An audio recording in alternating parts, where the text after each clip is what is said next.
মাত্রই বিগত 2000 সালের পর থেকে অত্র উত্তর খান এবং দক্ষিণ খানের সংলগ্ন, বিশেষ করে এই রেলগেট থেকে অসহায় সংলগ্ন এই আশেপাশের অবস্থিত যারা জনগণ আছেন, আপনাদের এই অবহেলিত জীবন এবং এবং বলতে গেলে আমি বলবো এটা একটি নির্যাতিত জীবন এবং কারাভোগ জীবনের মতো এই জীবনগুলো। এখানে যারা আছেন তারা খুব মধ্যবিত্ত, নিম্ন মধ্যবিত্ত, তাদের কোনো তাদের সুখ দুঃখ কোনো কিছু দেখার মতো বিগত 20 বছরে কোনো প্রতিনিধি আমরা পাই নাই।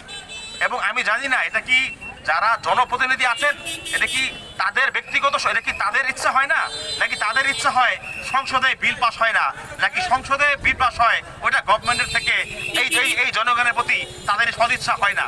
জানি না এই সমস্যা কোথায় আটকে আছে।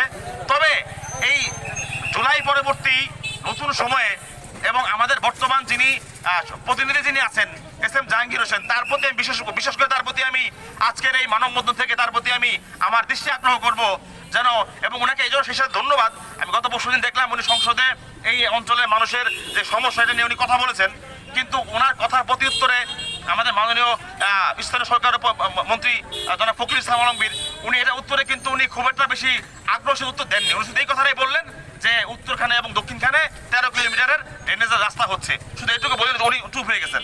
বাট এটার জন্য আমি বিনীতভাবে বিশেষ গুরুত্বের সাথে জনাব এস.এম. জাহাঙ্গীর ভাইকে অনুরোধ করব, দয়া করে আপনি একটু উত্তরখান দক্ষিণ গ্রামবাসীর দিকে তাকান আল্লাহর হস্তে। তাহলে আগামীতে আপনারা যারা কাউন্সিলর হইতে চান, যারা আপনারা এমপি হইতে চান, যেটাই হইতে চান না কেন, আগামীতে আপনাদের কারো কাছে ভোট চাইতে হবে না ইনশাআল্লাহ। আপনাদের এই কাজের কারণে ভোট আপনার ঘরে এমনিই পৌঁছায় যাবে। এই কথা আমরা আপনাদেরকে দিলাম। এবং আমাদের আজকের এই মানববন্ধনের অনুরোধ এটাই, দয়া করে আল্লাহর হস্তে যে চলমান কাজ